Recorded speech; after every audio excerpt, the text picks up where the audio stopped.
She showed up to a blind date in a torn dress, but what the single dad did changed everything. Before we continue, please tell us where in the world are you tuning in from? We love seeing how far our stories travel. Maya Santos was having the kind of day that makes you question every single life choice you've ever made. And it was only 4:30 in the afternoon on a Friday, which meant she still had 30 minutes left of her shift at Henderson's supermarket, plus a blind date at 7 that she was already regretting agreeing to. Her best friend Jenna had set the whole thing up 2 weeks ago, said, Maya, you're 33 years old, and you haven't been on a date in 18 months. You're going to die alone surrounded by grocery carts if you don't put yourself out there. And Maya had finally caved just to shut her up. But now standing in the produce section restocking apples, she was seriously considering texting this coal guy and making up some excuse about food poisoning or a family emergency or literally anything that would get her out of sitting across from a stranger making awkward small talk. Here's the thing about working retail when you're also trying to have any kind of personal life. The timing never works out right, and Maya had exactly one nice dress that was appropriate for a first date, and she'd worn it under her work uniform today because her apartment was 45 minutes away, and there was no way she could go home and change and make it back to downtown Nashville by 7 o'clock.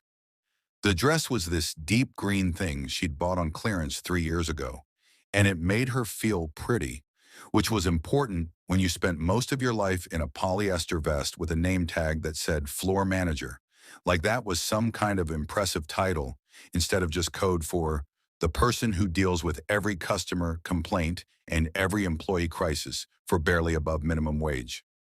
Her plan was to clock out at 5, duck into the employee bathroom, fix her hair and makeup, ditch the ugly vest, and show up to this date looking like a normal human woman instead of someone who smelled like the deli section. That plan lasted exactly until 4:47 when Mrs. Patterson, who was 86 years old and refused to use the motorized shopping carts because she said they made her feel ancient, came around the corner by the canned goods too fast and her cartwheel caught on the edge of the display shelf. And the whole thing happened in slow motion, like a nightmare you can't wake up from. The shelf wobbled and Mrs. Patterson grabbed for it to steady herself, and the whole display of soup cans came crashing down.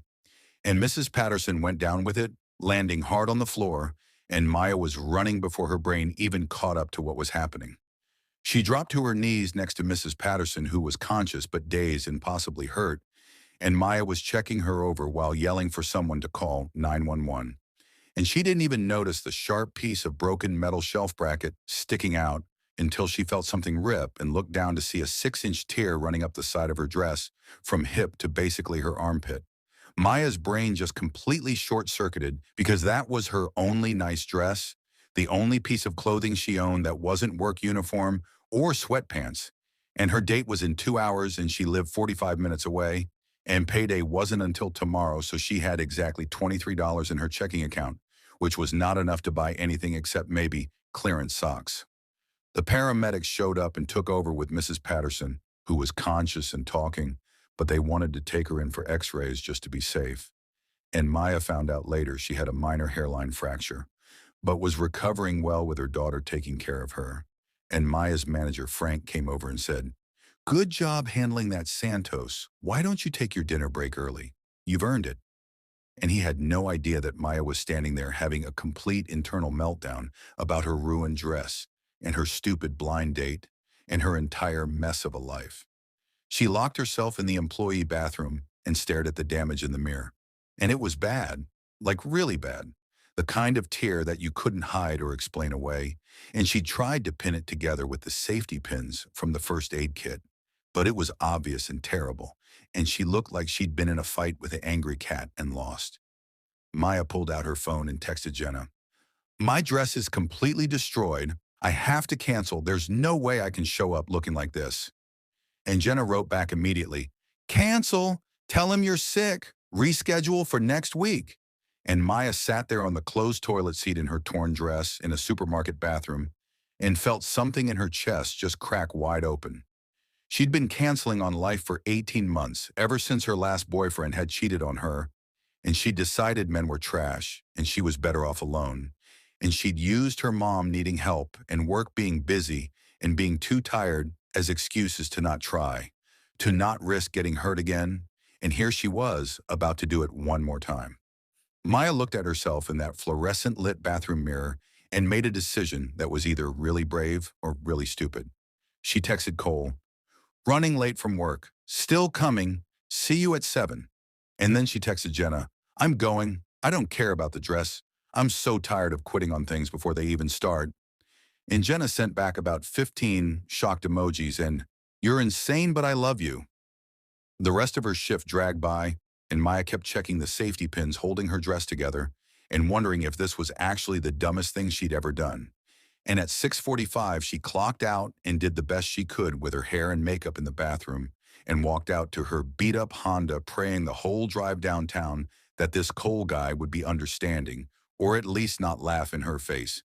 The restaurant was called The Junction, and it was one of those casual nice places that wasn't fancy enough to require reservations, but was definitely nicer than Applebee's. And Maya sat in her car in the parking lot for 5 full minutes, trying to convince herself to actually go inside. She could see through the window, and there was a guy sitting alone at a table near the front, tall with dark hair and wearing clean jeans and a button-down shirt, and he kept checking his phone and looking at the door. And Maya thought that must be Cole, and he looked normal and kind of nervous, which made him seem more human and less terrifying. She got out of the car and walked toward the entrance, holding her purse against the torn side of her dress, trying to hide the safety pins. And the second she walked through the door, Cole looked up and smiled and waved, and Maya wanted the floor to just swallow her whole. She walked over to the table and sat down before she could lose her nerve, and the words just came tumbling out. "I'm so sorry. I know how this looks. I had a work emergency, and my dress got torn, and I didn't have time to go home, and I'm not usually this much of a disaster, I swear." And her voice was shaking, and she could feel her face burning with embarrassment. Cole looked at her for a long second, and then he said, "Hold on one sec, okay? I'll be right back." And he stood up and walked out of the restaurant, and Maya sat there feeling her heart sink straight through the floor because of course he was leaving. Of course he was going to get in his truck and drive away and text her later with some excuse about forgetting something important. Why would any guy stick around for a woman who showed up to a first date looking like she'd crawled through a dumpster? But then 2 minutes later, Cole walked back in carrying a navy blue flannel shirt, and he came over to the table and held it out to her and said, "I keep spare clothes in my truck for work emergencies. Bathroom's right over there. This should cover up the tear if you want to throw it on over your dress." Maya just stared at him, completely speechless, because this man who didn't know her from a random person on the street was offering her his shirt instead of running away, or making her feel worse about showing up looking like a mess. "Why didn't you just leave?"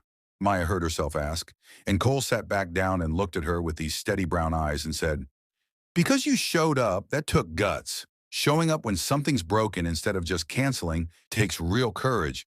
Now go put on the shirt so we can order some food because I'm starving." Maya took the flannel shirt and went to the bathroom and put it on over her dress, and it smelled like sawdust and laundry detergent, and it was about 3 sizes too big, but it covered the tear perfectly. And when she looked in the mirror, she started crying because a complete stranger had just shown her more kindness in 5 minutes than most people she'd known for years. She pulled herself together and went back to the table, and Cole stood up when she approached like his mama had raised him right. And Maya sat down and said, "Thank you. You have no idea how much I needed that." And Cole smiled. "Hey, we all have days where things fall apart. I once showed up to a job site and realized I'd forgotten to put on shoes. Had to work in socks until lunch. It happens." They ordered food and started talking, and it was like someone had turned off the awkward first date switch in Maya's brain. She told him about working at the supermarket for 6 years and how she was a floor manager, which sounded impressive, but really just meant she dealt with entitled customers and broken equipment. And Cole told her he ran a small construction company and had been in the trade since he was 19, and he had a 7-year-old daughter named Iris, who he was raising by himself. "My wife Rachel passed away 3 years ago in a car accident, and it's just been me and Iris figuring it out as we go." And he said it matter of fact without asking for sympathy, and Maya reached across the table and squeezed his hand. "I'm really sorry, that must be incredibly hard." Cole squeezed back. "It was. It is sometimes still, but we're doing okay. And my buddy Dave has been bugging me for months to get back out there. Turns out he knows your friend Jenna through his girlfriend. And they cooked up this whole blind date scheme together. Maya laughed. Same. My best friend Jenna literally made the dating profile for me and set this up. I almost canceled about 15 times today, even before the dress disaster. They talked about everything, about being working class in a city that kept getting more expensive, about supporting family on paychecks that never quite stretched far enough, about doing what needed to be done even when it was hard. And somewhere around 9:30, Maya realized they'd been talking for over 2 hours, and she hadn't checked her phone once. And she felt more comfortable with this stranger than she had with guys she'd dated for months. Cole walked her to her car around 10, and Maya said, I still have your shirt, holding up the flannel she'd taken off and folded. And Cole grinned. Keep it for now. Gives me a good excuse to see you again. Plus, it looks better on you anyway. Maya drove home wearing the biggest smile she'd had in months and thinking about how she'd almost canceled, almost let embarrassment and fear keep her from showing up. And if she had, she would have missed meeting someone who looked at her torn dress and saw courage instead of disaster. And maybe that's what she'd been missing all along. Someone who saw the broken parts and didn't run. 3 weeks after their first date, Maya had seen Cole 6 times, and every single meeting felt easier and more natural than the last. They'd done coffee and walks and one really bad mini golf game where Cole beat her by like 20 strokes, and she accused him of hustling her. And somewhere around date 4, Maya realized she was falling for this guy in a way that felt both terrifying and inevitable at the same time. Week 3, Cole asked if she wanted to meet Iris, and Maya's stomach absolutely dropped because meeting the kid felt huge, like crossing some invisible line from casual dating into actual serious territory. But she said yes anyway because she was tired of letting fear make her decisions for her. Iris was 7 years old with dark curly hair and her dad's brown eyes and the kind of cautious politeness that kids have when they're protecting themselves from getting hurt. And Maya showed up at Cole's house on a Saturday morning with ingredients to make pancakes because Jenna had said, kids love pancakes. You can't go wrong with pancakes. They spent the morning in Cole's kitchen and Iris watched Maya carefully, like she was taking notes for some kind of evaluation, asked questions like, do you like my dad a lot? And are you going to stay forever or are you going to go away? And Maya's heart broke a little bit because she could see in those brown eyes the fear of losing someone again. A 7-year-old who already understood that people you love can disappear without warning. I really like your dad, and I'm not planning on going anywhere, Maya said while flipping a pancake, and Iris nodded very seriously like she was filing that information away to review later. By the end of the morning, Iris had warmed up enough to show Maya her room and her favorite books, and her collection of rocks she'd found at different construction sites with her dad. And Cole stood in the doorway, watching them with this expression on his face that made Maya's chest feel tight. You're good with her, he said later after Iris went to play outside, and Maya shrugged. She's a great kid. You're doing an amazing job raising her. And Cole pulled her close and kissed her and said, I'm really glad you didn't cancel that first date. And Maya laughed against his shoulder. Even though I showed up looking like a disaster? And Cole squeezed her tighter. Especially because of that, you showed me who you really are right from the start.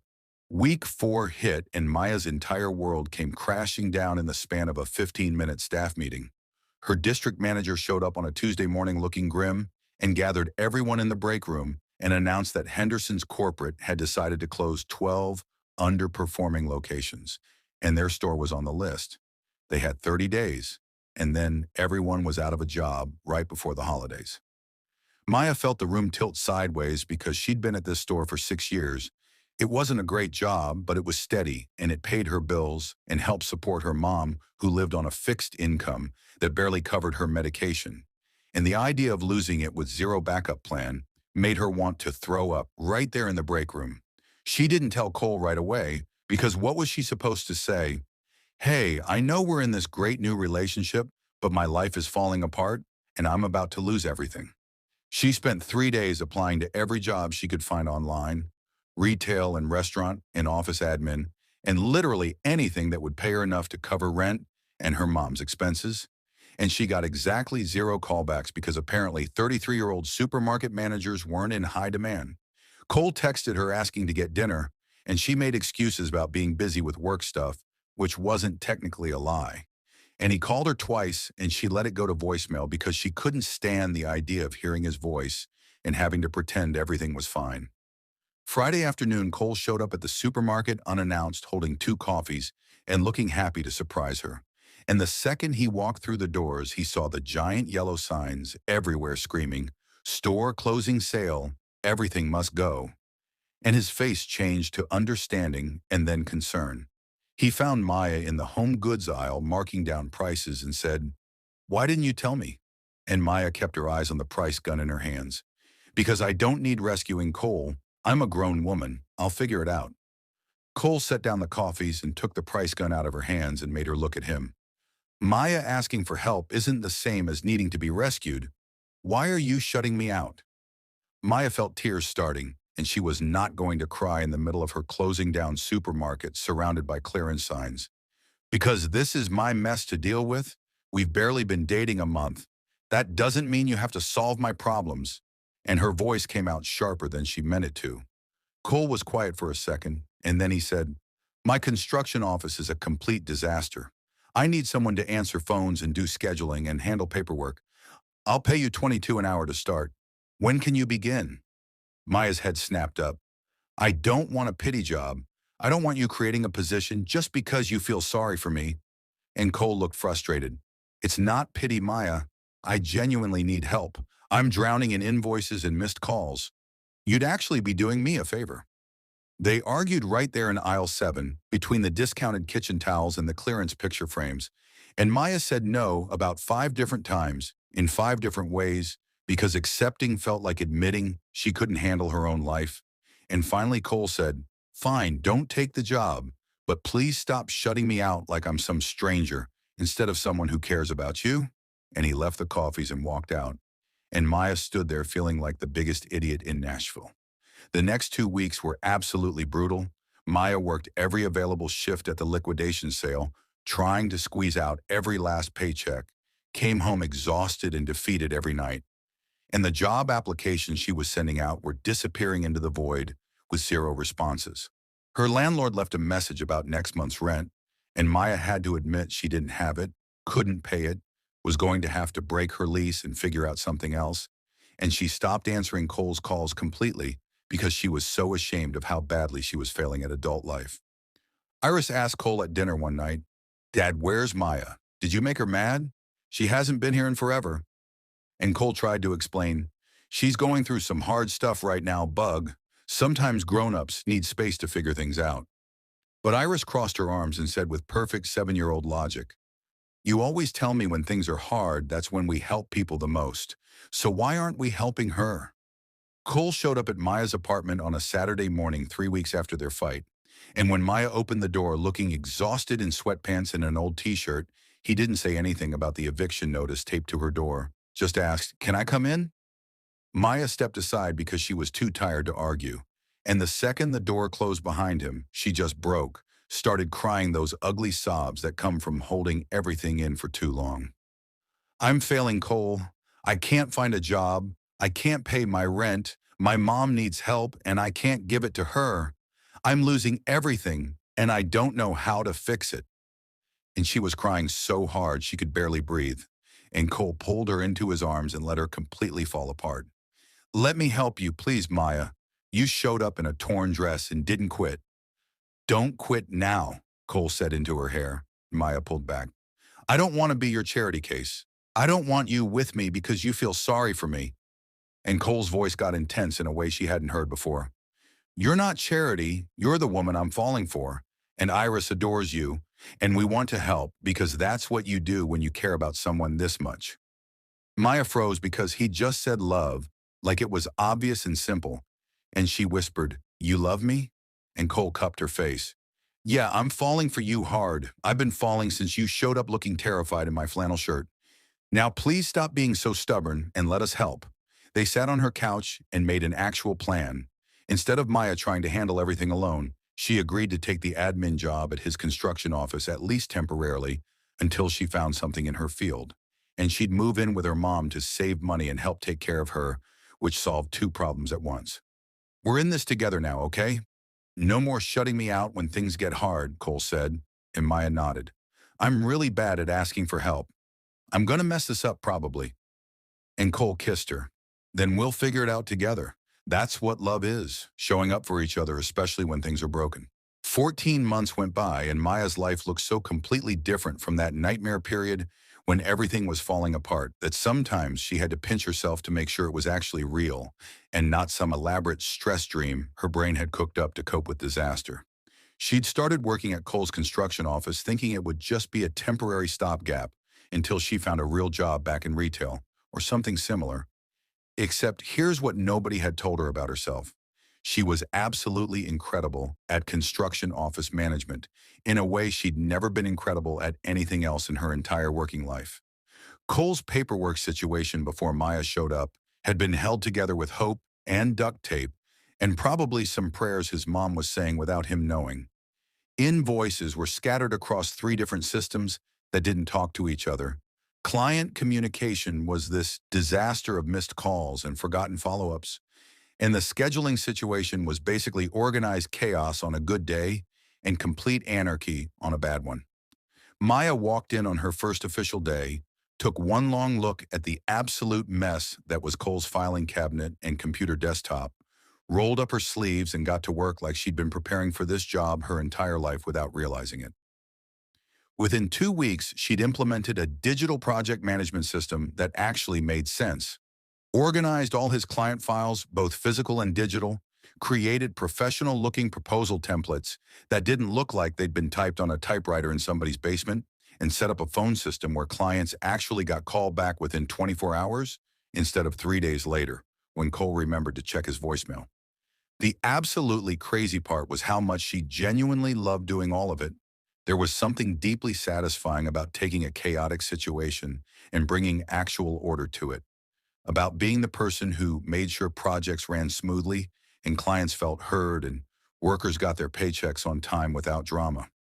By her 3rd month in the role, Cole bid on this major contract for a residential development project that would have been completely out of his league before Maya came along. But she helped him put together a proposal package that was so polished and professional that the developers actually commented on it during the pitch meeting, said they'd never seen such organized documentation from a small contractor. They won the contract against 3 bigger companies, and it was the biggest job Cole's operation had ever landed. Enough work to keep his entire crew busy for 8 solid months, and enough money to actually expand the business instead of just scraping by paycheck to paycheck like he'd been doing for years. When Cole got the phone call confirming they'd won the bid, he literally picked Maya up off her office chair and spun her around yelling, "We did it! Holy crap, we actually did it!" And Maya was laughing and crying at the same time because this felt like winning in a way she'd never experienced in 6 years of supermarket management, where success was measured in whether or not the produce section got stocked on time. That same night, Cole sat Maya down in the office after everyone else had gone home and said something that made her heart completely stop beating. I want to make you an official business partner, starting with 20% equity now and building toward 50-50 over the next 3 years as we grow together. You're not just my admin or my office manager. You're the reason this company is actually growing instead of just surviving, and I want this to be ours, not just mine. Maya stared at him, completely stunned, because this felt huge and real and permanent. Cole, are you sure you've thought this through? That's a massive decision. And Cole shook his head, looking more serious than she'd ever seen him. I'm not giving you anything, Maya. You earned every bit of this. My revenue is up 42% since you started, and we're landing contracts I never could have even bid on alone. This is a smart business decision that also happens to involve the woman I'm in love with. Maya said yes, obviously, because she wasn't a complete idiot. And then she did something she'd been secretly thinking about for weeks. She enrolled herself in an online certification program for construction project management, because if this was actually going to be her career path, she wanted to do it the right way and learn everything she possibly could. Her mom was so proud she cried when Maya told her, said, "I always knew you were meant for something bigger than that supermarket, even when you didn't know it yourself." And Maya realized that sometimes the worst thing that can happen, losing a job you thought you needed, turns out to be the push toward the thing you were actually supposed to be doing all along. A year and a half after their first date in that torn green dress, Cole told Maya to meet him for dinner and wouldn't say where. Just texted her an address and told her to dress nice. And when Maya pulled up to the location, she realized with this sudden jolt of recognition that it was the Junction, the exact same restaurant where they'd had their blind date all those months ago. Cole was waiting outside looking nervous in a way that made Maya's stomach do flips. And when she got out of her car, he took her hand, and his palm was actually sweating, which was adorable and terrifying at the same time. I wanted to bring you back here because this is where everything started, where you taught me something I didn't even know I needed to learn.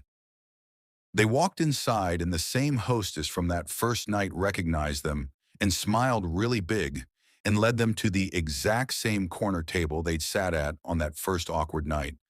And Maya was starting to suspect something major was happening, but she couldn't quite let herself believe it yet, because that felt like jinxing it. Cole ordered them both coffee the way they'd done on that first date, and then he reached across the table and took both of Maya's hands in his, and she could feel her heart absolutely pounding against her ribs. A year and a half ago, you walked through that door wearing a torn dress, and I watched you almost turn around and leave. I saw it on your face that you were about 2 seconds from just bailing and going home. But you didn't. You sat down and you apologized like showing up imperfect was something to be ashamed of instead of something brave. His voice was shaking slightly, and Maya felt tears already starting to build. But Maya, that torn dress taught me what real courage actually looks like. It's not showing up when everything's perfect and polished. It's showing up when things are broken and messy and doing it anyway because you made a commitment to try. Cole stood up from his chair and dropped to one knee right there in the middle of the restaurant and pulled out a small velvet box, and Maya's hands flew to her mouth because this was really happening. This was actually truly happening right now. Maya Santos, will you marry me? Will you let me spend the rest of my life showing up for you the way you've shown up for everything we've built together? Will you be my partner in business and in life and help me raise Iris, who already loves you, like you're hers and asks me every single week when I'm going to make it official? Maya couldn't even speak. She was crying so hard, just nodded frantically over and over until she could finally choke out, "Yes, oh my God, yes, I love you so much. Yes, absolutely yes." And Cole slid the most beautiful simple ring on her finger and stood up and kissed her while the entire restaurant erupted in cheers and applause. After she said yes and they'd both stopped crying enough to see straight, Cole handed her a wrapped gift box from under the table and said, "I have something else for you, something I've been holding on to." And Maya opened it with hands that were still shaking to find two things carefully folded inside. The first item was the navy blue flannel shirt from their very first date, the one he'd pulled out of his work truck and given her to cover the tear in her dress, washed and folded carefully like it was something precious. "You kept this? All this time you kept it?" Maya whispered while holding the soft fabric, and Cole nodded with wet eyes. "I kept it because that shirt represents the exact moment I knew you were different from anyone I'd ever met. The moment you showed me exactly who you really were, without any pretense or performance." The second thing in the box made Maya absolutely lose it all over again. It was a new dress in that same deep green color as the one she'd torn. Same style, but perfect and whole and beautiful. And attached to the hanger was a handwritten note in Cole's messy handwriting that said, "For our wedding day, but honestly, I fell in love with you in the torn one. You were always beautiful, especially when things were broken." Maya clutched both the shirt and the dress and cried so hard the waiter brought over extra napkins, and Cole just held her and let her feel everything, all the relief and joy and disbelief that her life had gone from falling apart to this in just over a year. They got married 9 months later in April on a perfect Saturday afternoon at a small venue just outside Nashville, with about 60 of their favorite people watching them promise forever to each other. Maya walked down the aisle in the deep green dress Cole had given her at the proposal, and when he saw her coming toward him in the color that started everything, his eyes filled with tears before she even reached him. Iris was the flower girl wearing a lavender dress she'd picked out herself after trying on approximately 17 options, and she took her job so seriously she had an actual written checklist and kept bossing around the wedding coordinator about timing. Maya's mom walked her down the aisle, crying those happy mom tears and telling anyone who would listen that she'd been praying for years for someone good enough for her daughter, and God had answered with a construction worker in a flannel shirt who saw her baby's worth. Cole's entire work crew showed up in their nicest jeans and cleanest work boots, and they cheered so loud when the officiant said, "You may kiss your bride," that the photographer jumped. The reception was held at their construction office because Maya had insisted on it, said, "This is where we built our actual life together. This is where we became partners. This is where we should celebrate." And they'd transformed the space with string lights and flowers and tables covered in photos, documenting their whole journey from that disastrous first date to this moment. On the main wall of the office, Maya had created a shadow box frame containing the original flannel shirt with a small engraved plaque underneath that read, "The shirt that started everything." And literally every single client who came into the office asked about it, and Maya never got tired of telling the story of showing up to a blind date in a torn dress and meeting a man who gave her his shirt instead of his judgment. The wedding reception went late into the night with dancing and honestly terrible karaoke, and Iris reading from note cards. Her dad helped her write about how she asked God for a mom, and he sent Maya, who makes really good pancakes and makes her dad smile again, and she's really glad Maya is her family now. Cole's toast was about broken things leading to beautiful things, and how sometimes what looks like your worst day is actually the door opening to your best life, and there wasn't a dry eye in the entire room. Maya's best friend Jenna took full credit for setting up the blind date and demanded to be named godmother of their future children, and everyone laughed because they all knew that torn dress and that flannel shirt had done more matchmaking than any dating app ever could. 2 years later, Maya and Cole were in their bedroom getting ready for a weekend trip when Maya found the original torn green dress tucked away in a memory box in the back of her closet, and she pulled it out and just held it for a minute, remembering how utterly mortified she'd been that night, how close she'd come to just canceling and going home. Cole walked up behind her and wrapped his arms around her waist, looking over her shoulder at the dress. "I was wondering where that ended up. I can't believe you actually kept it after everything." And Maya leaned back against his chest. "Of course I kept it. This ridiculous torn dress changed my entire life. I was so embarrassed that night, Cole. I genuinely thought you'd take one look at me and just walk out." Cole turned her around to face him and took the dress from her hands. "This torn dress brought you to me, showed me what you were really made of, showed me courage and determination, and the kind of person who shows up even when things are falling apart." He folded it carefully and placed it back in the memory box right next to the note from the green dress. "These are the two most important pieces of clothing in our entire house, because they represent the moment everything changed. Broken things leading to the most beautiful things if you're just brave enough to show up anyway." Sometimes your absolute worst moment turns out to be the doorway to your best life. Maya showed up to a blind date in a torn dress thinking she was about to be humiliated, and instead found a man who taught her that courage looks like safety pins. And showing up scared, Cole gave a stranger his shirt and got back a wife and a business partner and a life more full than he dreamed possible. If this story reminded you that broken doesn't mean worthless, that asking for help isn't the same as being weak, and that the person who sees you at your lowest and chooses to stay anyway is exactly the person worth building forever with, hit that subscribe button and share this with someone who needs to hear that showing up imperfect is always better than not showing up at all. Thanks for being here with us. And remember that torn dress might just be exactly what leads you straight to your happily ever after.